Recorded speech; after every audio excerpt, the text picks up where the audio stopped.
लेने का सौभाग्य मुझे मिले। ये चुनाव अब अपने पूरे जोरों पर है और अब गुजरात के चुनाव पर थोड़ा थोड़ा रंग भी चढ़ रहा है ना। लेकिन रंग कोई भी चढ़े, गुजरात तो केसरिया है। और हमारे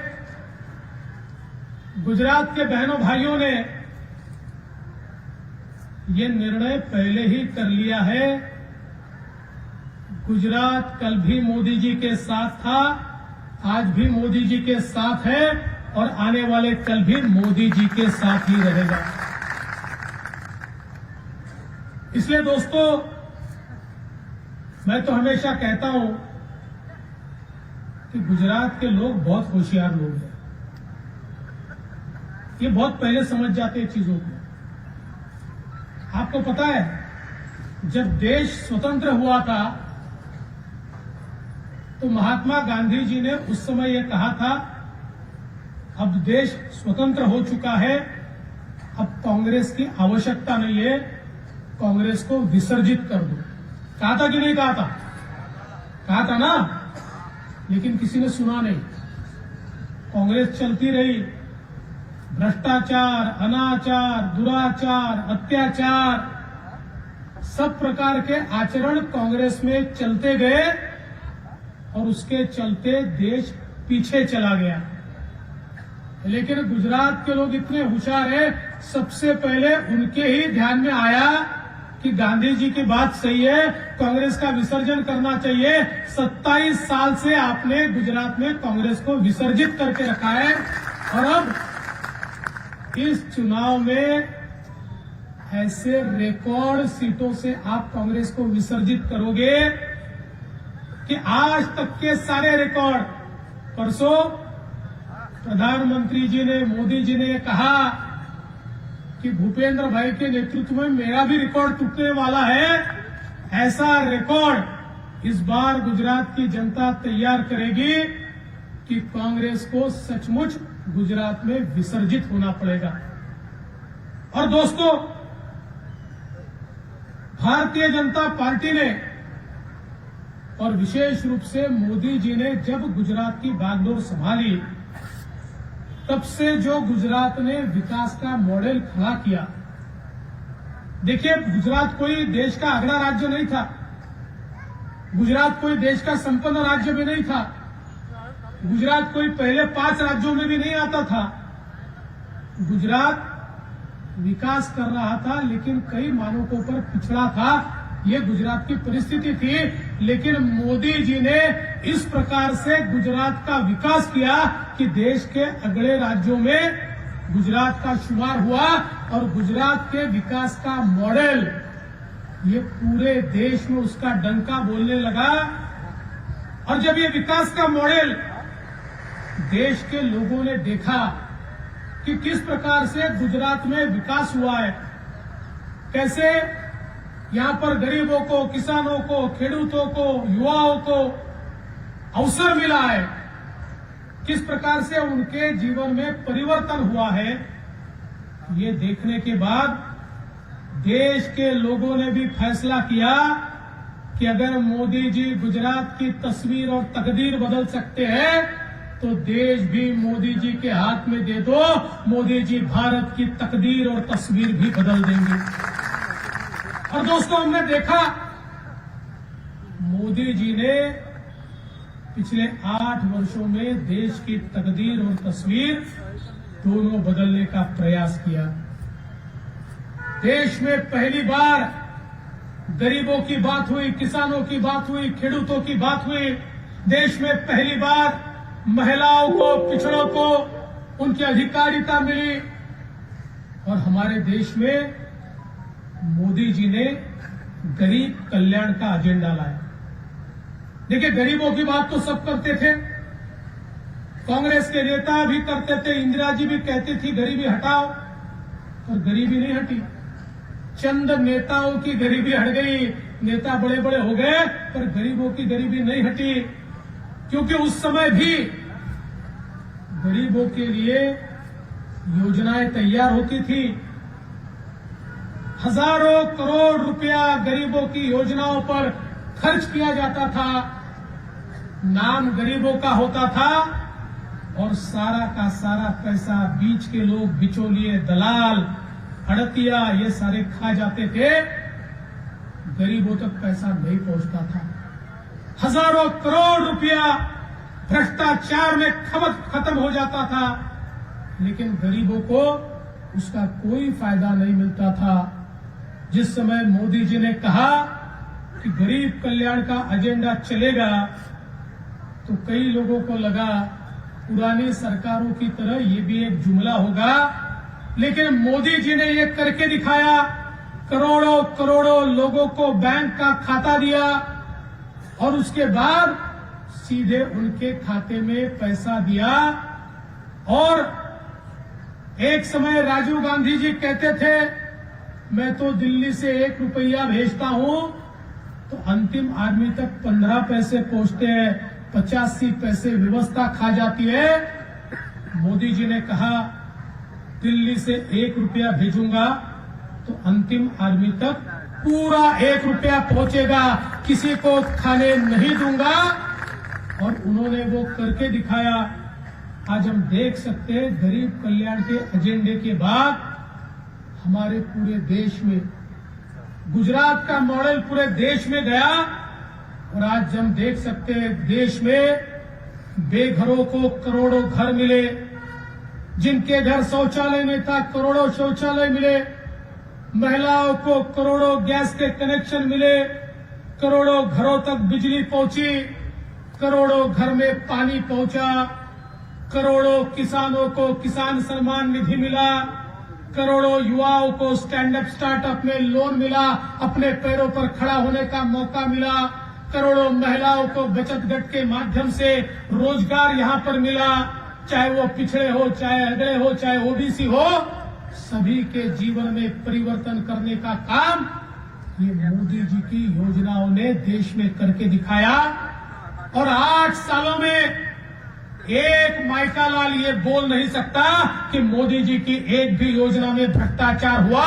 भ्रष्टाचार को समाप्त कर लोगों का पैसा लोगों तक, लोगों की योजनाएं लोगों तक पहुंचाने का काम मोदी जी ने किया। और देखिए, हजारों करोड़ रुपया ये गरीबों तक, खेडूतों तक पहुंचाते हुए भी देश को विकास की नई सीढ़ी पर मोदी जी लेकर गए। आज हमारा भारत दुनिया की 5वीं सबसे बड़ी अर्थव्यवस्था है। हम 11वें नंबर पर थे, हम दुनिया की 5वीं सबसे बड़ी अर्थव्यवस्था बने और आने वाले 5-7 सालों में भारत दुनिया की 3री सबसे बड़ी अर्थव्यवस्था बनेगा। आज ही हमने जर्मनी को, फ्रांस को, इंग्लैंड को, बड़े बड़े देशों को पीछे छोड़ दिया और आने वाले दिनों में हम लोग जापान से लेकर चाइना तक सबको पीछे छोड़ने का एक फैसला कर रहे हैं और उस फैसले पर आगे जा रहे हैं। और इसके लिए देश में एक वातावरण मोदी जी ने तैयार किया। आज दुनिया भर के निवेशक हमारे देश में उद्योग लगा रहे हैं। हमारे देश में उद्योगों की संख्या बढ़ रही है। उद्योग आते हैं तो रोजगार आता है, उद्योग आते हैं तो युवाओं के हाथों को काम मिलता है। आज ये सारी चीजें हमारे देश में मोदी जी के कारण होती हुई दिखाई पड़ती है। और दोस्तों, इतना ही नहीं तो भारत एक मजबूत देश के रूप में खड़ा है। 370 हटाकर मोदी जी ने जम्मू कश्मीर को भारत का एक अछून्न अंग बनाया। और जिस समय हमारे अमित भाई ये ऐसा कांग्रेसी कहते थे, अरे 370 हट गया, कश्मीर भारत का अभिन्न अंग हुआ, एक खून की नदी को छोड़ दो। एक आतंकवादी की हिम्मत नहीं हुई कि सामने जाकर कोई कार्रवाई करके दिखाए।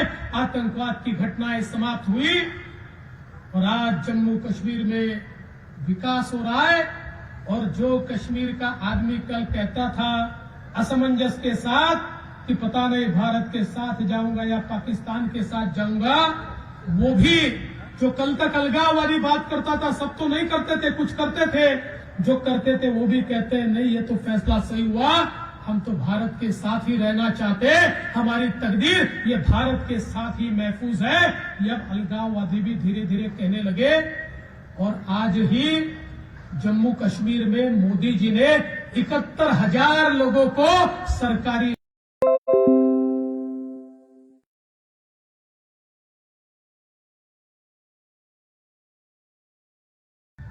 हमने देखा इस देश में सारे लोगों ने मिलकर कहा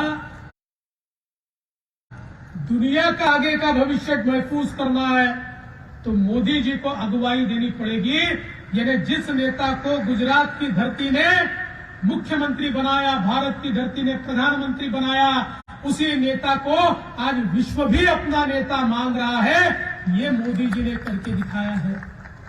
इसलिए दोस्तों, चुनाव तो गुजरात का है, लेकिन नजरें पूरे भारत की है। भारत के लोग देख रहे हैं कि गुजरात के लोग मोदी जी के साथ ताकत से खड़े हैं कि नहीं। बताइए आप खड़े हैं कि नहीं मोदी जी के साथ? पूरी ताकत के साथ गुजरात खड़ा है कि मोदी जी के साथ? अरे तो फिर युवराज को भी बताइए ना, बताइए ना युवराज कौन है? हाँ युवराज, तो जरा युवराज को भी बताइए भैया। वैसे आपको चिंता करने की जरूरत नहीं है।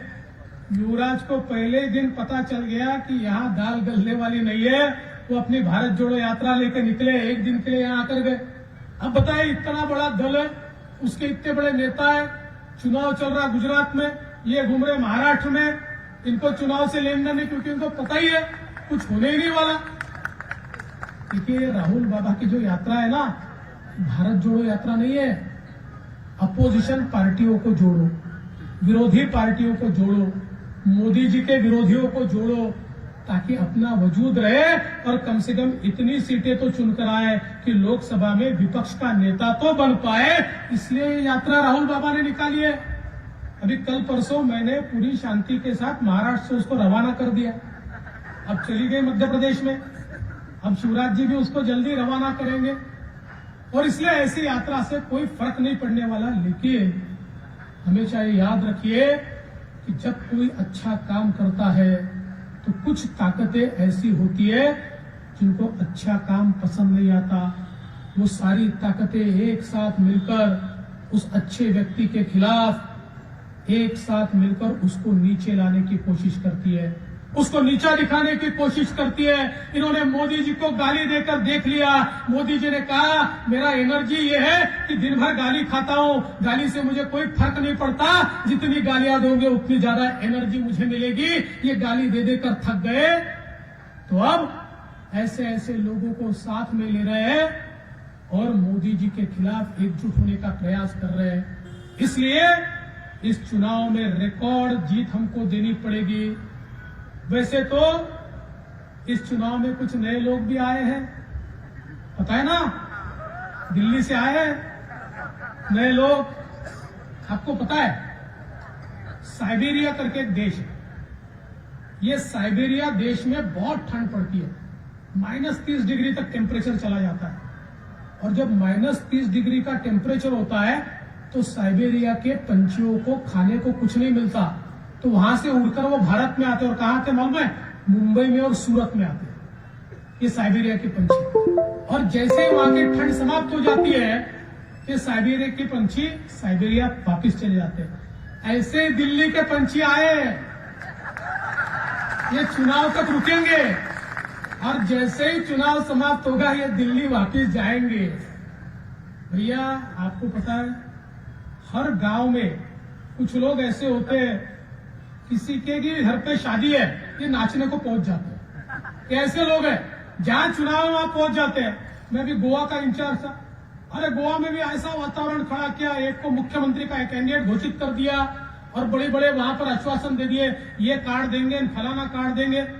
गोवा के लोगों ने इनके मुख्यमंत्री के उम्मीदवार का डिपॉजिट जब्त कर दिया और इनकी पूरी पार्टी को पैक करके दिल्ली में कुरियर से वापस भेज दिया। अब कोई मुंह भी नहीं दिखाता। अब गुजरात वालों की बारी है। आप भी डिपॉजिट जब्त करके इनको ठीक से पैक करके और कुरियर में बकायदा, और नॉर्मल कुरियर से मत भेजिए, आप है ना इनको एयर कुरियर से भेजिए, फ्लाइट से। दिल्ली के लोग हैं भाई, फ्लाइट में डाल के इनको पैक करके वहां भेज दीजिए। देखिए इनकी फितरत क्या है, कि आपको समझना चाहिए। इनकी फितरत ये है, ये सुबह उठे बराबर एक झूठ बोलते, फिर नाश्ते से पहले ये 2 झूठ बोलते, तो जा नरक में, पुण्य ज्यादा तो जा स्वर्ग में। ऐसा एक तराजू से हिसाब चलता है, अपन ने देखा है। तो ये व्यक्ति मर के वहां गया, चित्रगुप्त के सामने बैठा, और चित्रगुप्त ने अपना उसका तोलना चालू किया। अरे बोले 3 किलो पाप हो गया, 2 किलो पुण्य हो गया, फिर 3 किलो पाप, 2 किलो, तो गिनती चल रही थी। अब ये गिनती चल रही थी, उस समय अचानक एक बेल बजी, टंग। अरे बोले काहे की बेल बजी? तो चित्रगुप्त ने उसको बताया, बोले देखो मैंने एक व्यवस्था की है, भारत में कोई बड़ा नेता जब झूठ बोलता है तो मेरे यहाँ बेल बजती है, टंग। कोई नेता झूठ बोला, 2 मिनट बाद फिर से बेल बजी, टंग। अरे बोले एक और नेता झूठ बोला, फिर बेल बजी, टंग। अरे बोले एक और नेता झूठ बोला। ऐसा करते करते 10 मिनट के बाद अचानक टंग टंग टंग टंग टंग टंग टंग टंग टंग टंग बेल बजने लग गई लगातार। किसी बोला अरे क्या हो गया चित्रगुप्त जी? अरे बोले शांति से बैठ, केजरीवाल का भाषण शुरू हुआ है। ऐसे झूठे लोगों को तो कोई गुजरात में पैर पसारने देने वाला नहीं है। ये गुजरात भारतीय जनता पार्टी के साथ रहेगा, और मेरा विश्वास है पूरी ताकत के साथ फिर एक बार मोदी जी को और भूपेंद्र भाई को आप जिताओगे। और इसलिए मोदी जी, नरेंद्र भाई के नेतृत्व में भूपेंद्र भाई की सरकार बनाओ, ये कहने के लिए देवेंद्र भाई आपके बीच मुंबई से आए हैं। और पिछले बार भी प्रांतीज के लोगों को निवेदन करने आया था, तब आपने जयसी भाई को बढ़िया जिताया था, मंत्री बनाया था।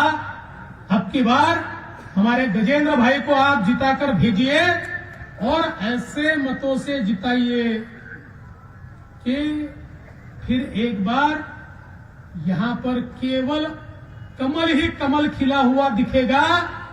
और जो गांधी जी ने कहा था कांग्रेस का विसर्जन करो, वो विसर्जन प्रांतीज में ही यहां पर होगा। इस प्रकार से आप उनको चुनकर दीजिए। इतना ही निवेदन आपको करता हूं और अपने शब्दों को विराम देता हूं। जय हिंद, जय भारत।